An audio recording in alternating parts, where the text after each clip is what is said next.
So our after our first intensive, it wasn't sunshine and rainbows. Cotton candy and unicorns. It was work. Oh yeah. We were good. We was on speaking terms. We were like, just. We were hopeful. Yeah, I think that was the biggest thing. Like we now and aware. had a sense of like, okay, well, we still like each other, Right. And I think it was those triggers that we were fighting through. Yep. So mentioning, certain trust issues, certain, like, it wasn't easy. It wasn't. It was like, okay, well, I was tiptoeing around, really, really expressing myself. I mean, we were cool. We was able. I was back at home. We were. I don't think you were tiptoeing around expressing yourself. Yeah. Okay. Yeah, it was like, man, if I say this way, it's gonna affect her. Because I remember there was a point where you got really, really, really upset, and we were learning how to, just talk to each other. Like, we had to learn everything all over again. How to talk to each other, how to express to each other, how to, handle certain uncomfortable issues.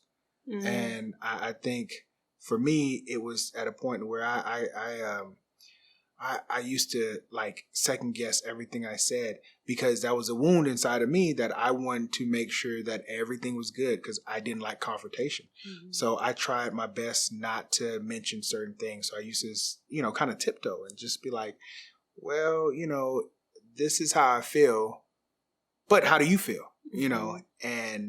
And that just wasn't with me, though. That was just with people. True. Period. Absolutely. And it just carried into the marriage. Right. Like with certain situations, me trying to control certain situations, or, like that wasn't just within the marriage. That was just some childhood issues. And that was the awareness piece. Yeah. And so now that I'm aware of how to deal with certain issues or certain things inside of me, it was like, okay, well, how do I bridge this gap between, my own, insecurities, and then tell her, okay, this is how I feel, and just be okay with her response. Yeah. I think that was the biggest thing, just being okay with not having sunshine and rainbows. And that was the part where we had to really kind of work, because we was aware now. It wasn't like, okay, there's an excuse. We don't have no excuses. It's like, the sheets are off. Well, like, yeah. It's one thing to be aware, but it's another thing to now use the awareness as a tool and as motivation to now do the work. And I think that's where we were at that point after, going to the intensive and now being aware of what to do and how to do it. But it's just a matter of, okay, pushing through that pain. Yeah. Like, yeah. Yeah. Yeah. I know the first thing. So thinking back now, but we were angry at each other, so much. And Shay's personality is like, it's like firecracker, just really I'm gonna tell it like what T.I. is. And so she was like really, really hot and upset. And I looked at her, I was like, you're wounded. and she was just like, that made her even more, just more upset and more mad. Just, and I think dealing with that, I think I was okay with her reaction. And I got so kind of, I don't know, confident and just speaking up and just we were both wounded. And I think that, instead of all of the finger pointing, it was to the point where, okay, now we've got to make the decision. Are we going to, deal with some of our own issues and support each other in that? I think for us, we met each other at a very interesting time in our lives. And so certain dynamics and certain situations from our childhood, that we experienced, we had to grow up fast. We were forced to grow up fast. And so certain things that we didn't have the opportunity to experience, apart from each other, we were kind of, learning it as we go, and then jumping from that to, being married young and becoming parents young. And, all of it is, I wouldn't change any of it. I wouldn't go back and do anything different. I think it's just, you grow together, you learn better, you do better. And I think that's just my whole thing now, is like, I want to be able to experience life with Ronnie with this newness, with this new perspective and this new life. So many people just don't make it to this point because they clocked out and checked out. And that was us. We were done, and I think that, having seen so many couples that look like us, who, and by us, I mean, our culture and our age, and just, that have, gotten married around the same time, and just, growing up without a blueprint and not being able to say or look at, an example of what right looks like and figuring it out as you go. Like for us, it's just, I just didn't want to, after the intensive, I didn't want to give up on that. I did not want to give up on that because, ultimately I think that, there's a plan and a purpose, and there's so much love, between us. And now we can look back and say, well, let's allow this story to unfold and help somebody else. Let's share our truth so that our truth can bless somebody else, help somebody else. Yeah. Real quick, I know this is not on here, but what key points should people take from your story to help, whatever situation they're going through with their relationship or with their marriage?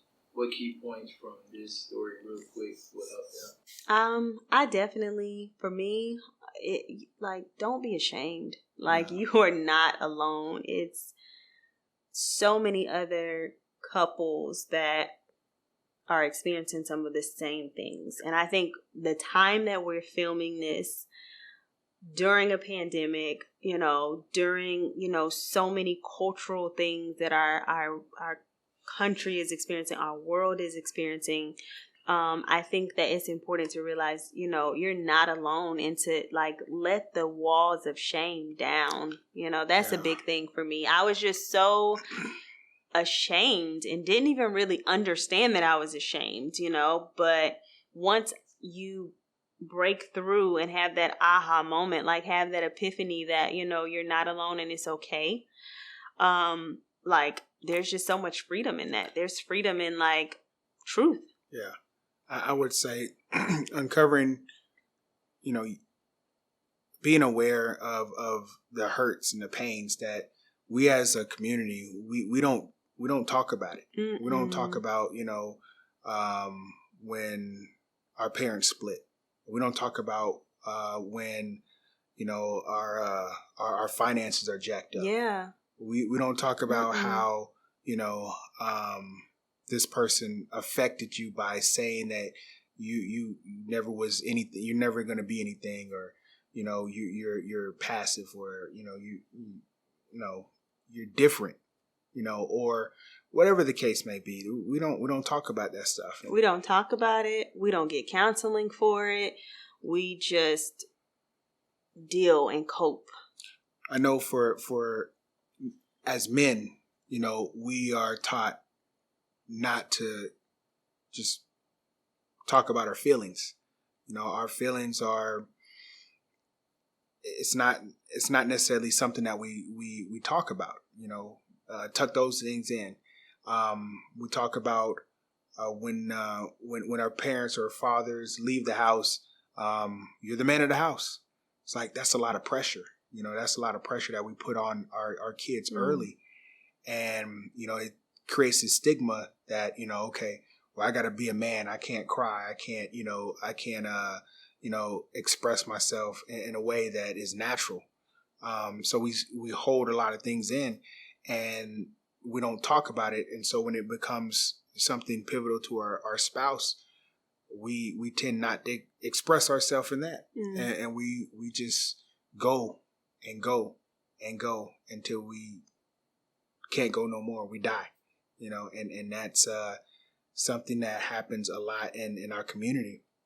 And I tell you, that's what is a normacy. It has become normal, and it becomes so normal that when it has to be talked about, you don't want to talk about, or it's too late. To be honest, So yeah, I think that it's really important to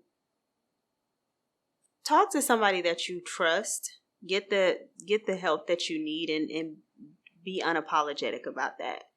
Like there's this, hashtag unapologetically whatever, or unapologetic, but like truly being unapologetic about like this one opportunity that you get to live your life the way you need to, mentally healthy, spiritually healthy, physically healthy, relationally healthy. Like right. That's important. That's important. And when you have those signs that something is wrong, acknowledge them and do something about it. Yeah. And what was those 5 things you told? Oh, so the 5 love languages. So the 5 love languages big. Are receiving gifts, affirmation, words of affirmation, quality time, physical touch, and acts of service. Yeah. And so when we first got married, my primary love language was receiving gifts, and yours was physical touch. And now they have changed 12 years later. You remember what mine is now? Yours is words of affirmation? No. Ain't it? No, it is not. What is mine? Yours is receiving gifts now. Okay, yeah. Your primary is now receiving gifts, and you don't know mine. So when the cameras are not rolling, we need to have a conversation. Mine is quality time. Oh, well, yeah. Now my primary love language is quality time, and I think that that's just a very important dynamic to a successful marriage, is knowing each other's love language, because that's how you communicate. Yeah, I think ours has changed so much because of the transition in our life. Mm-hmm. I know young, we feel a certain type of way, and then as we get older, having kids, having so many dynamics to our life, a lot of things become pertinent to who we are. Mm-hmm. For me, like, hey, I want to feel like appreciated, and quality time. I think for you, it was so much consumed with kids. The kids. And when you're on the brink of divorce, I want to spend every waking moment with you now. Yeah. So like that's definitely my primary. Now you can give me a good gift now. I'll take a gift still, but primary is quality time. Right. Secondary would be receiving gifts, though. Right. That's why I said that. So what's next for Shay and Ryan? No, it's not divorce. It's not divorce. Building a legacy, just being able to humbly be in a position to fulfill our dreams. Yeah. We've wanted for so long to be able to do some of the things that we're able to do now, and just now being graced to be able to do them is just, it's mind blowing. And so I'm just excited for what's next, with our businesses, with our children, with our family, in the midst of, this very unique time that we're living in, still seeing, the blessing of where we are and everything that, we're able to be, grace to do. I think it's so exciting being a light in a room full of dark, and I think that's it's kind of like a goal of mine, continuous to just like take everything that has transpired and apply it in a positive way. But really, it has to be the joy of, I don't know, spending time with our family. Yeah. I mean, that's huge, because that's not what people are doing, Yeah. I mean, we're almost forced to, but it's not necessarily a thing that is talked about, especially in our age bracket and our community, like. Yeah. Like, I want to be the example that I didn't necessarily see, growing up. Like, I've seen so many people not make it, I've seen so many marriages not make it, and it's been heartbreaking. So for me to have close to home, to see the other side and almost be on the other side and be graced, because it's not us. Yeah, the counseling, yeah, this and that, but like, honestly, it's just grace. And like, to be able to make it out and be able to tell somebody else, or somebody coming along this journey, hey, don't do that, or do this, or get help, or X, Y, and Z. Like, it's humbling. So we'll just continue to live our life and see what's to come. Just getting started.